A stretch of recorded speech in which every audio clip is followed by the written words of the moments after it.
Hey guys, welcome back to my channel. And bread bajji మీరు ఎప్పుడైనా try చేశారా? అయితే ఈ వీడియో మీకోసమే. ఎప్పుడైనా ట్రై చేశారా? లేకపోతే చూడండి ఒకసారి. డెఫినెట్గా చాలా బాగుంటుంది. బ్రెడ్ బజ్జీ అయితే ఎంత బాగుంది అంటే అసలు సేమ్ మన మిరపకాయ బజ్జీలానే వచ్చేసాయి. అండ్ ఫస్ట్ వాటిని పీసెస్గా కట్ చేసుకోవాలి. అండ్ ఫ్లోర్ని తీసుకోవాలి. శనగపిండిలో కొంచెం ఉప్పు, కారం, ధనియాల పొడి యాడ్ చేసుకోవాలి. ఇంకా పచ్చిమిర్చి కూడా యాడ్ చేసుకున్నాం మేము.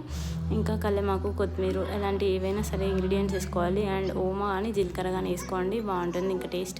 ఇంకా బ్రెడ్ బజ్జీ అయితే అలా బ్రెడ్స్ అయితే పక్కన పెట్టేసుకున్నాను రెడీ చేసి. మీరు ట్రై చేయండి ఒకసారి, డెఫినెట్గా మీకు నచ్చుతుంది. ఎందుకంటే నేను ఫస్ట్ టైం ట్రై చేశాను కాబట్టి చాలా బాగా వచ్చేసాయి. అసలు ఎందుకు ఇన్ని డేస్ అయితే ఈ రెసిపీ మిస్ అయ్యాను అనిపించింది. ఇంకా పిల్లలైతే చాలా ఇష్టంగా తిన్నారు.